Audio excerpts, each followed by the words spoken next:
Illinois Stories is brought to you by the Corporation for Public Broadcasting and by the support of viewers like you. Thank you.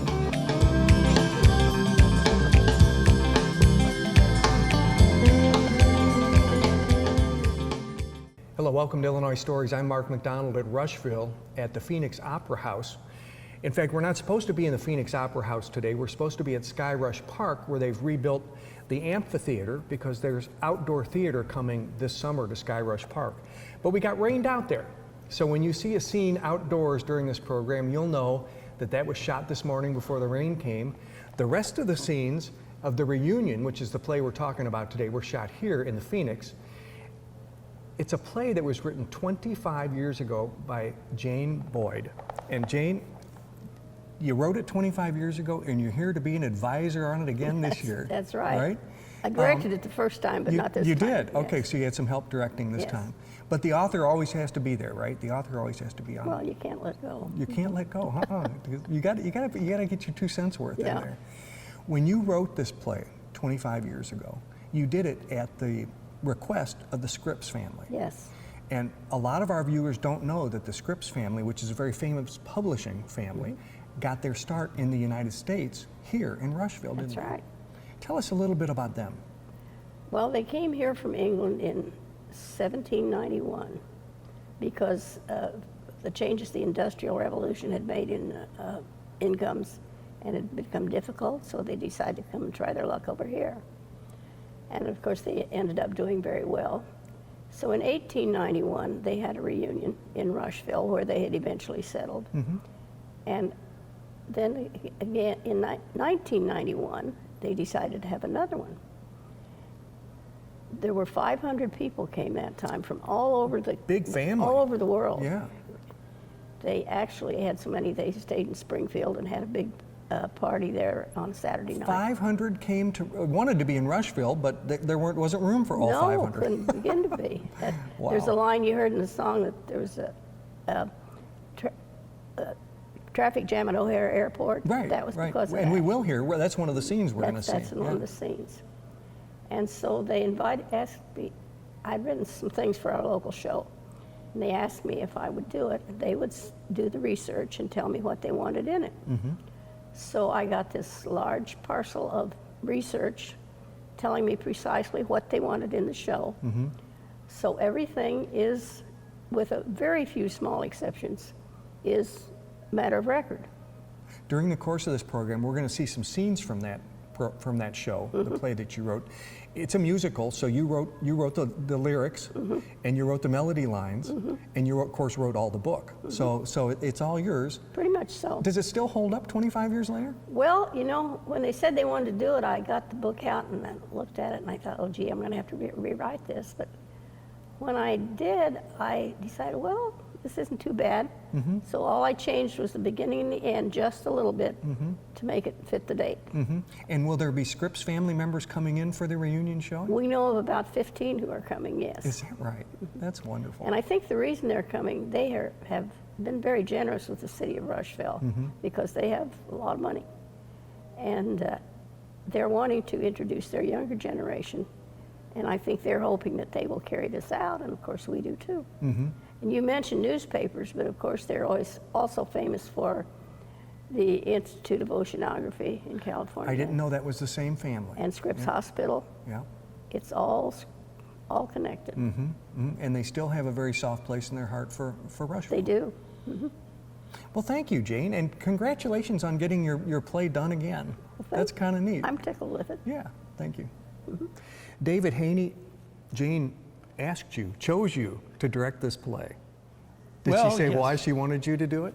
We've worked together for years and years, and Jane's kids are like siblings to me, and so we've collaborated on a number of plays through the years. And you've directed before? Yes, I have. Yeah, this is not your first time.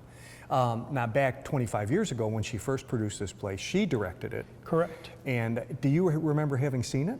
Oh, yes. Oh, you saw it? Oh, Okay. yes. All right. So was it a challenge to try to make it a little different, to put a little different spirit into it? It was a bit of a challenge, but we have some new talent. We have some old talent as well.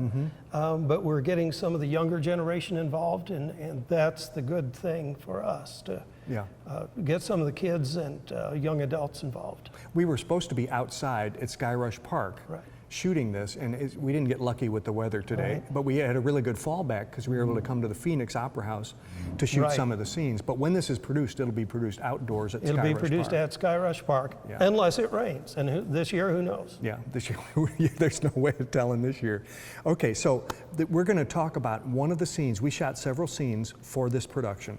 And the first one is when a pair of Scripps who have left this life, they're in heaven now, right? Get an invitation to the reunion. Right.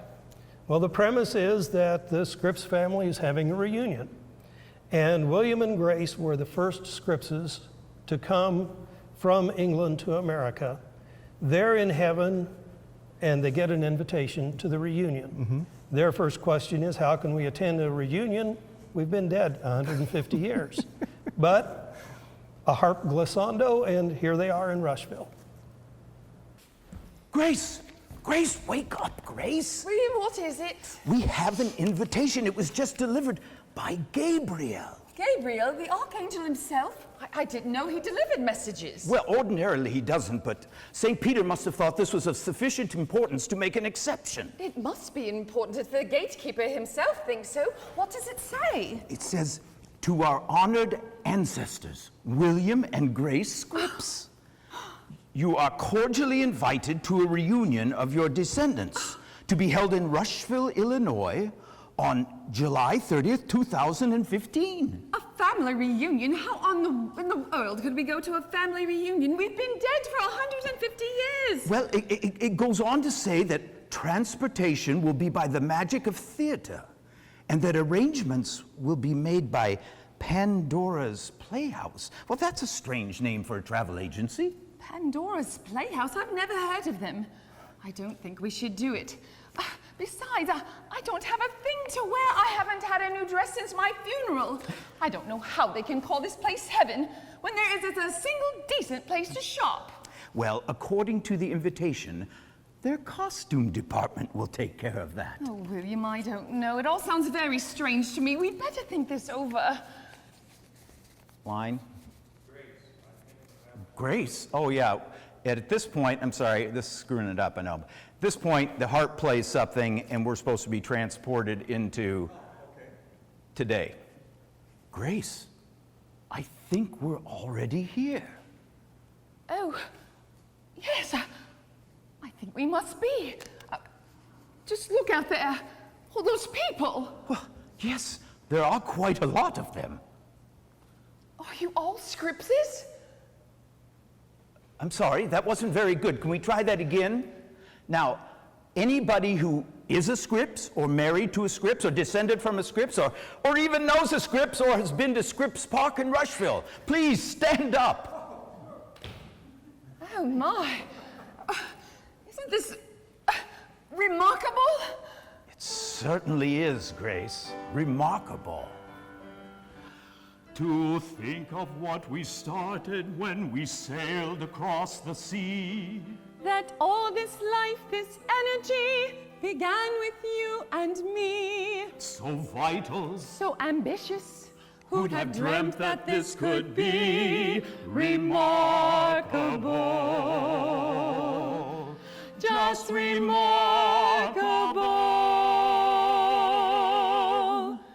Oh, my. Aren't they a fine-looking family? They certainly are. All except that one right over there. You see him? Oh, my, yes. He must be an in-law. You can't expect everyone to marry as well as you did. Oh, yes, we mustn't forget that you were a Locke, related to the famous philosopher. I should think not. My father was second cousin, once removed. Wine?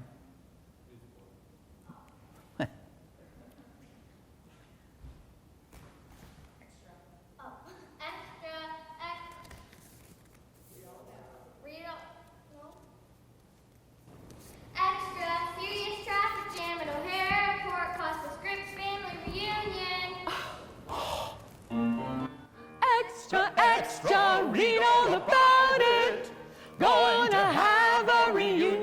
say. People from all over the country coming into Rushville today. Extra, extra, read all about it. Going to have a reunion, they say.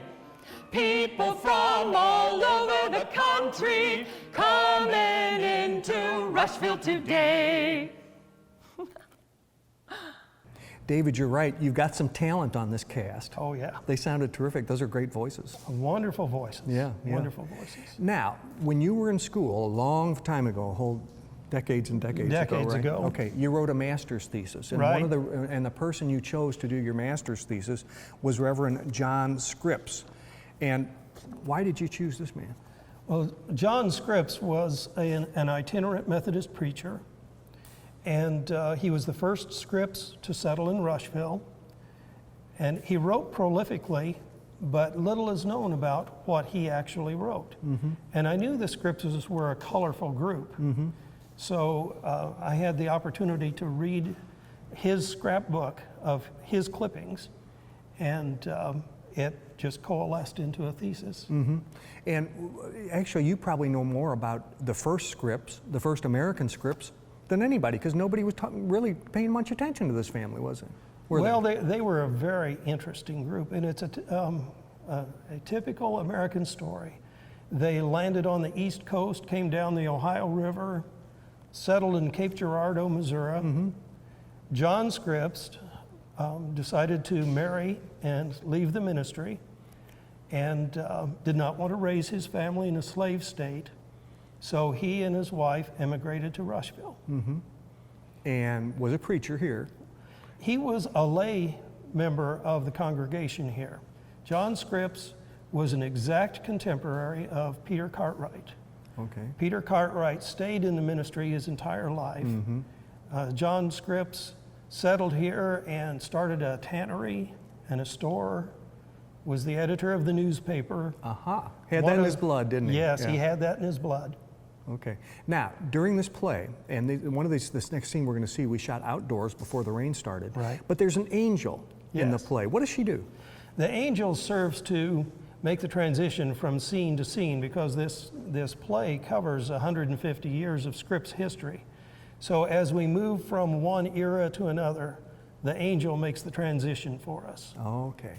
And in this case, the angel is Kathy Teal. Kathy Teal. And she plays a variety of instruments, doesn't she? She plays a variety of instruments and plays them all well. Yeah. Okay.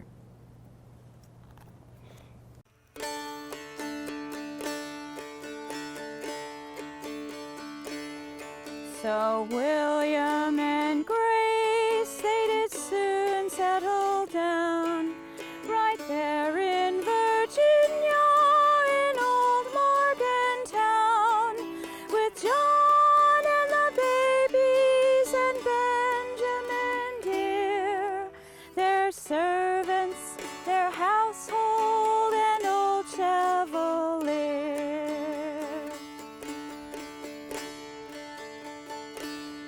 The children got bigger, as children will do, and the one was buried, the other ones grew.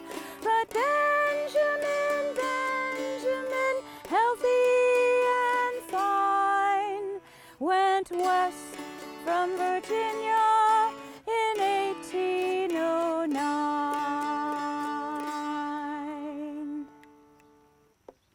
So through this play, the angel does a little narration by singing, by Yes. using her voice and these tremendous instruments that she can play. But she can't introduce every scene. Some of the scenes are just not. They're sort of like the one that we're going to talk about now. It's just sort of hilarious. Yes, yes. I mean, and I guess when they're in America, these two Scrippses, and they're going back to London, he's made a decision, hasn't he? Right. Well, it's the night before they leave London to come to America, and a party is given in their honor, a farewell party, and William Scripps, in high spirits, says he is going to kiss every girl he sees on the way home that night. This is based on fact. It's a story that is told and retold in the Scripps family. And so he does. And so we have a scene in which William Scripps kisses every girl he sees on the way home that night before they leave for America. Goodbye, dear friends. Goodbye. Thank you so much for entertaining for us.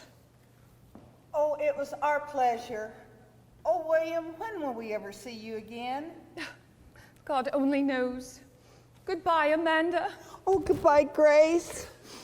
Goodbye. Goodbye, Amanda. We must be off. Goodbye. Goodbye. Well, that was quite a kiss. I'm sorry, Grace. Did I embarrass you? Embarrass me? I should think not. I wouldn't care if you kissed every woman we meet on the way home. You wouldn't? Indeed not. Then I think I shall. You wouldn't! Well, you said I could. I have your permission. And besides, it's our last night in London. It's only fitting that I kiss the girls goodbye. Our bags are packed, our trunks are stacked, we're sailing with the dawn. When next the sun sets in the west, from London we'll be gone. And with your kind permission, it's with gratitude that I make this a night I kiss the girls goodbye. I say I beg your pardon, may I ask a favor, miss? Would you permit me to purloin a simple friendly kiss? I have my wife's permission. In fact, she's standing by, for this is the night I kiss the girls goodbye. You might believe him naughty or even find him rude, but under this frivolity there's quite a different mood.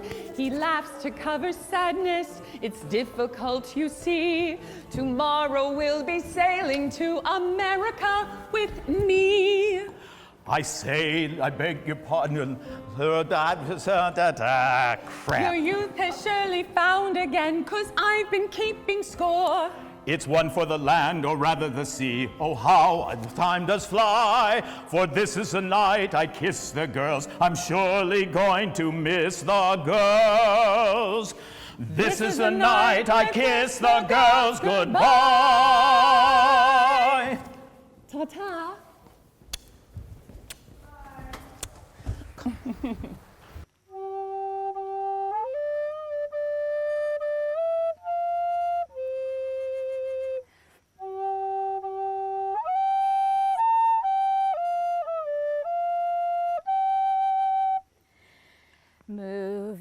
Moving on to meet Benjamin. He has found them a beautiful home. They'll all go together to meet in Missouri, then go to Louisiana, where it's cozy and warm.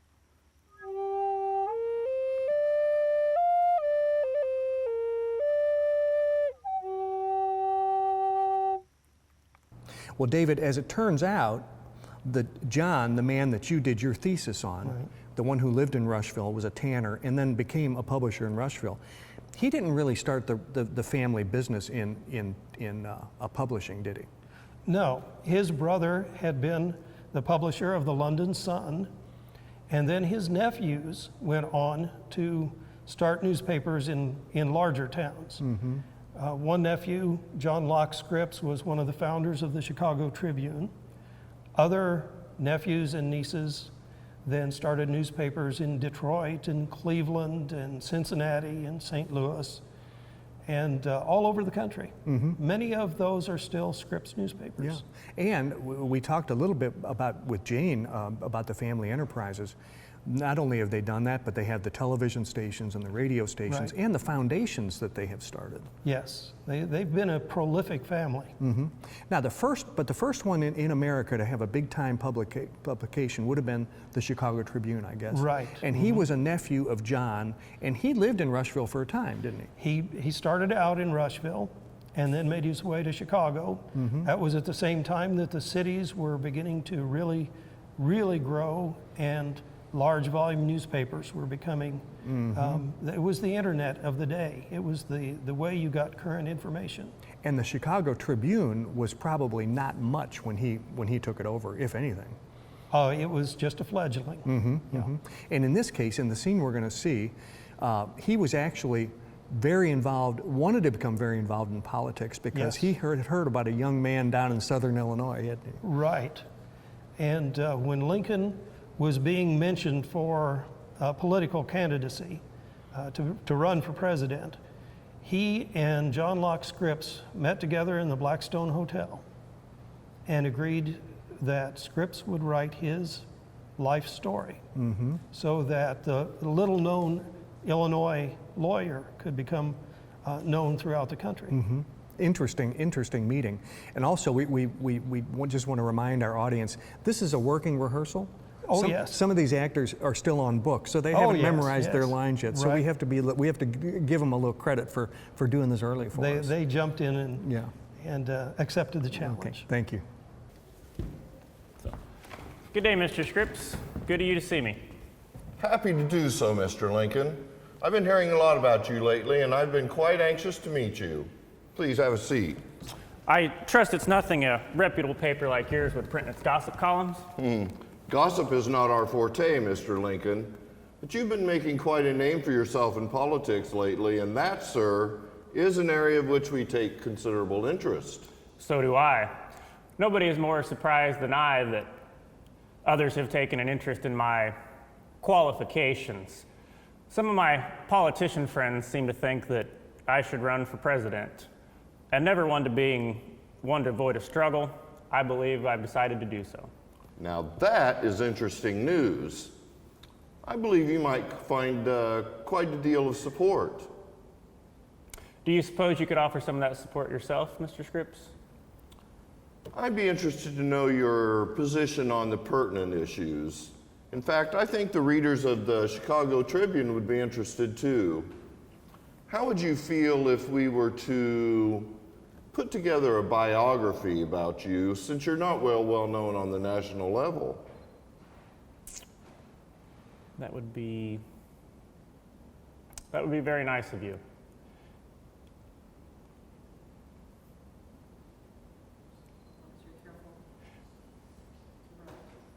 As long as you're careful to write. Yeah, as long as you're careful to write. I'm not sure about being champion wrestler. Oh, as long as you're careful as to what you write. I'm not sure being champion wrestler of Menard County quite qualifies me for national office. Well, from what little I do know about you, I think you'll find anything that we print will be quite positive. In fact, I'll write it myself. That would be very kind of you, Mr. Scripps.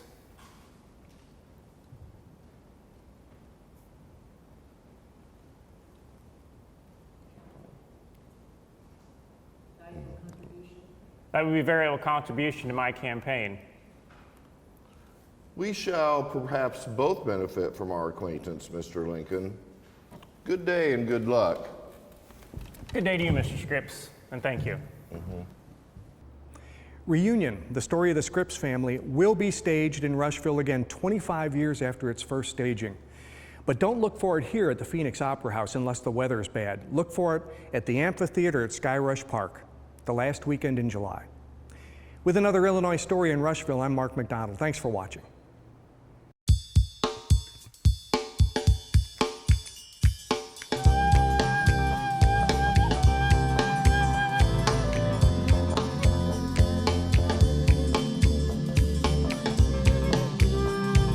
Illinois Stories is brought to you by the Corporation for Public Broadcasting and by the support of viewers like you.